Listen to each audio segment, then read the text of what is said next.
Veremos neste capítulo os objetivos da encarnação dos espíritos, a diferença do espírito para a alma e o materialismo. As perguntas serão formuladas por um avatar selecionado por nós para essa parte e as respostas por parte dos mentores que auxiliaram Allan Kardec nesse importante trabalho que trouxe para a humanidade preciosas informações do mundo espiritual. Os comentários serão feitos por Allan Kardec através de um trabalho desenvolvido pela inteligência artificial. Pergunta 132. Qual o objetivo da encarnação dos espíritos? Deus lhes impõe a encarnação com o fim de fazê-los chegar à perfeição. Para uns, é expiação, para outros, missão. Mas, para alcançarem essa perfeição, têm que sofrer todas as vicissitudes da existência corporal, nisso é que está a expiação. Visa ainda outro fim a encarnação, o de pôr o espírito em condições de suportar a parte que lhe toca na obra da criação. Para executá-la é que, em cada mundo, toma o espírito um instrumento, de harmonia com a matéria essencial desse mundo, a fim de aí cumprir, daquele ponto de vista, as ordens de Deus. É assim que, concorrendo para a obra geral, ele próprio se adianta. A ação dos seres corpóreos é necessária à marcha do universo. Deus, porém, na sua sabedoria, quis que nessa mesma ação eles encontrassem um meio de progredir e de se aproximar dele. Deste modo, por uma admirável lei da providência, tudo se encadeia, tudo é solidário na natureza. Pergunta 133. Tem necessidade de encarnação os espíritos que, desde o princípio, seguiram o caminho do bem? Todos são criados simples e ignorantes e se instruem nas lutas e tribulações da vida corporal.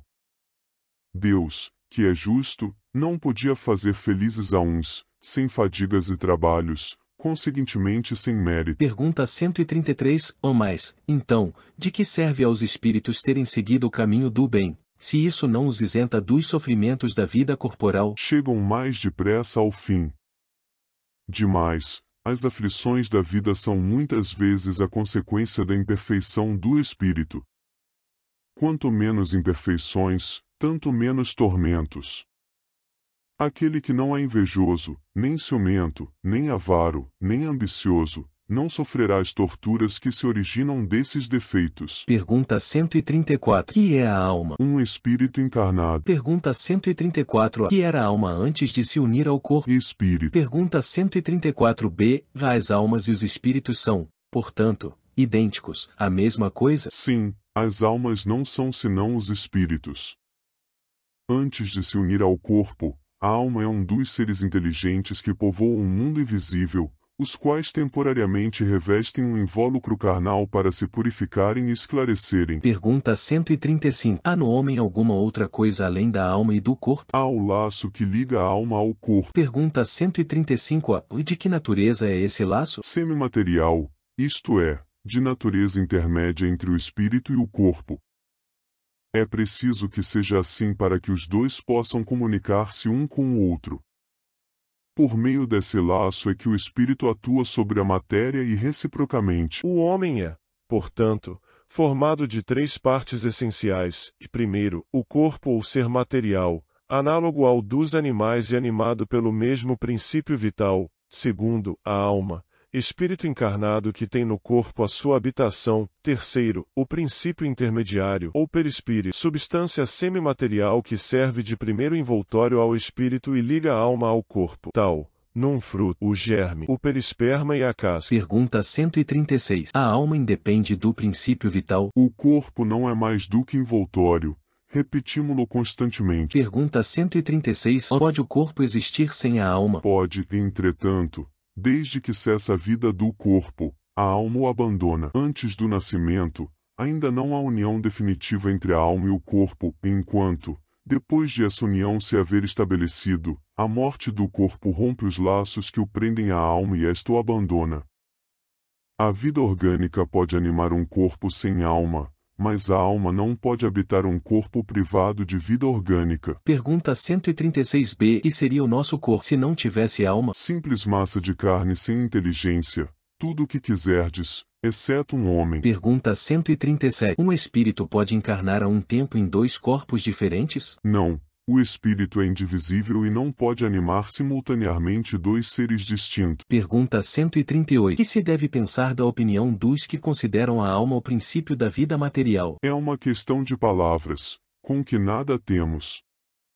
Começai por vos entenderdes mutuamente. Pergunta 139. Alguns espíritos, e antes deles, alguns filósofos definiram a alma como uma centelha anímica emanada do grande todo. Por que essa contradição? Não há contradição.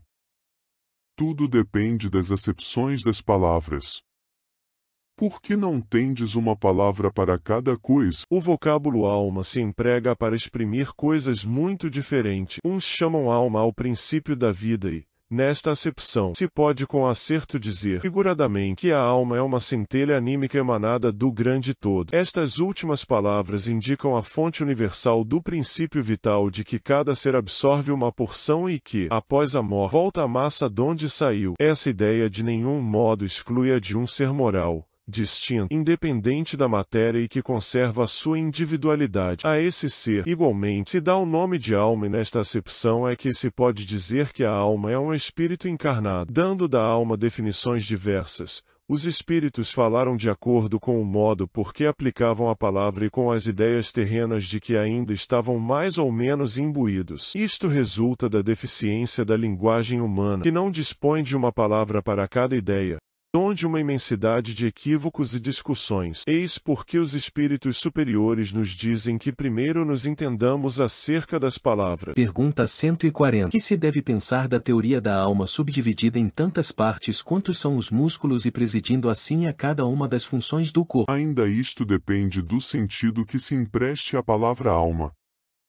Se se entende por alma o fluido vital, essa teoria tem razão de ser. Se se entende por alma o espírito encarnado, é errônea. Já dissemos que o espírito é indivisível. Ele imprime movimento aos órgãos, servindo-se do fluido intermediário, sem que para isso se divida. Pergunta 140. Entretanto, alguns espíritos deram essa definição. Os espíritos ignorantes podem tomar o efeito pela causa. A alma atua por intermédio dos órgãos e os órgãos são animados pelo fluido vital, que por ele se reparte, existindo em maior abundância nos que são centros ou focos de movimento. Esta explicação, porém, não procede, desde que se considere a alma o espírito que habita o corpo durante a vida e o deixa por ocasião da morte. Pergunta 141. Há alguma coisa de verdadeiro na opinião dos que pretendem que a alma seja exterior ao corpo e o circunvolve? A alma não se acha encerrada no corpo, qual pássaro numa gaiola. Irradia e se manifesta exteriormente, como a luz através de um globo de vidro, ou como o som em torno de um centro de sonoridade.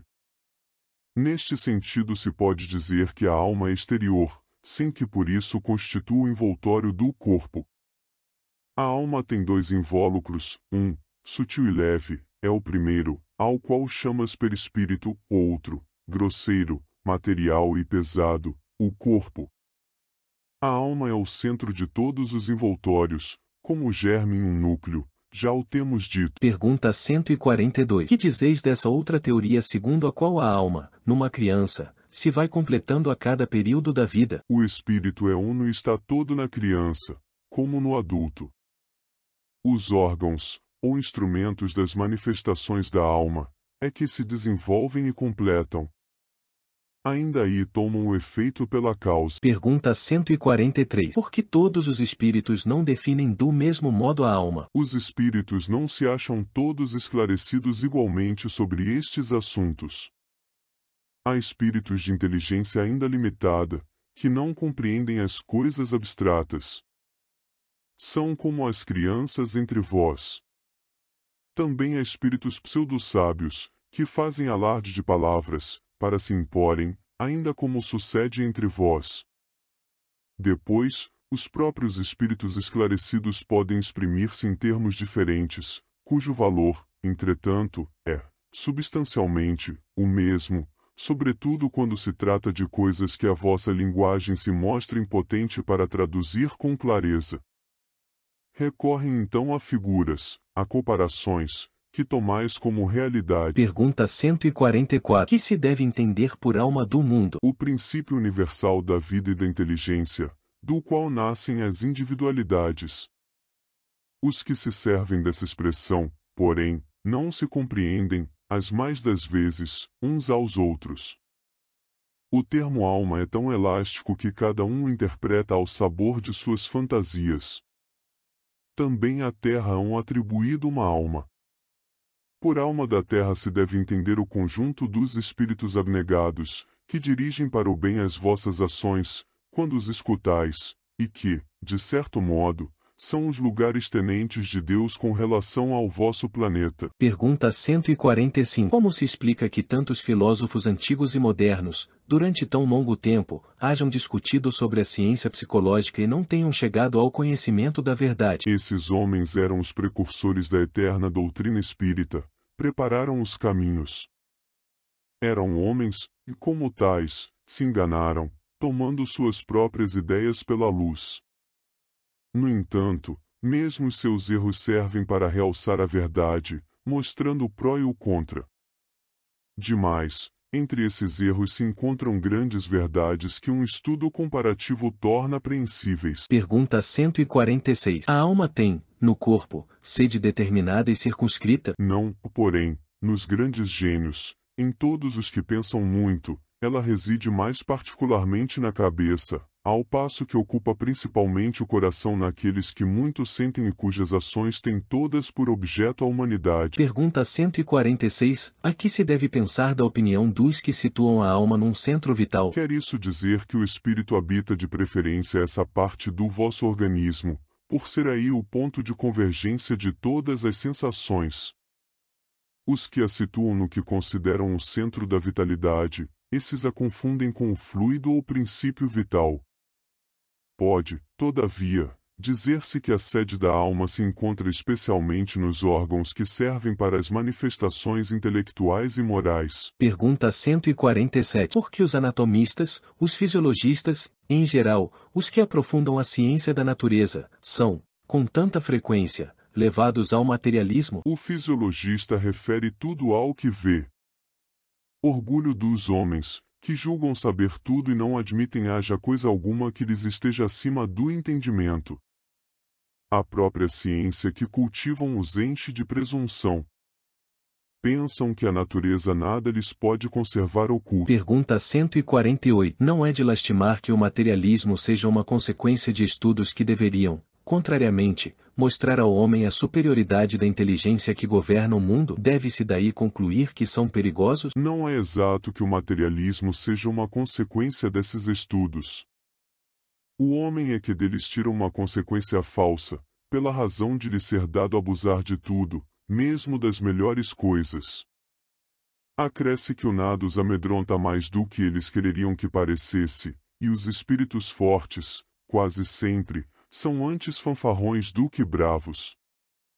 Na sua maioria, só são materialistas porque não têm com que encher o vazio do abismo que diante deles se abre. Mostrai-lhes uma âncora de salvação e a ela se agarrarão pressurosamente. Por uma aberração da inteligência, pessoas a que só veem nos seres orgânicos a ação da matéria e a esta atribuem todos os nossos atos. No corpo humano apenas veem a máquina elétrica. Somente pelo funcionamento dos órgãos estudaram o mecanismo da vida, cuja repetida extinção observaram, por efeito da ruptura de um fio, e nada mais enxergaram além desse fio. Procuraram saber se alguma coisa restava e, como nada acharam senão matéria, que se tornará inerte. Como não viram a alma escapar, como não a puderam apanhar, concluíram que tudo se continha nas propriedades da matéria e que, portanto, a morte se seguia à aniquilação do pensamento. Triste consequência, se fora real, porque então o bem e o mal nada significariam. O homem teria razão para só pensar em si e para colocar acima de tudo a satisfação de seus apetites materiais. Quebrados estariam os laços sociais e as mais santas afeições se romperiam para sempre. Felizmente, longe estão de ser gerais semelhantes ideias, que se podem mesmo ter por muito circunscritas, constituindo apenas opiniões individuais, pois que em parte alguma ainda formaram doutrina. Uma sociedade que se fundasse sobre tais bases traria em si o germe de sua dissolução e seus membros se entredevorariam como animais ferozes. O homem tem, instintivamente, a convicção de que nem tudo se lhe acaba com a vida. O nada lhe infunde horror. É em vão que se obstina contra a ideia da vida futura. Ao soar o momento supremo, poucos são os que não inquirem do que vai ser deles, porque a ideia de deixar a vida para sempre algo oferece de pungente. Quem, de fato, poderia encarar com indiferença uma separação absoluta, eterna, de tudo que foi objeto de seu amor? Quem poderia ver, sem terror, abrir-se diante de si o imensurável abismo do nada, onde se sepultassem para sempre todas as suas faculdades, todas as suas esperanças, e dizer a si mesmo, pois que, depois de mim, nada mais, senão um vácuo, tudo definitivamente acabado, mais alguns dias e a minha lembrança se terá apagado da memória dos que me sobreviverem, nenhum vestígio, dentro em pouco, restará da minha passagem pela terra, até mesmo o bem que fiz será esquecido pelos ingratos a quem beneficiei. E nada, para compensar tudo isto, nenhuma outra perspectiva, além da do meu corpo roído pelos vermes. Não tem este quadro alguma coisa de horrível, de glacial? A religião ensina que não pode ser assim e a razão nolo confirma. Uma existência futura, porém, vaga e indefinida não apresenta o que satisfaça ao nosso desejo do positivo. Essa,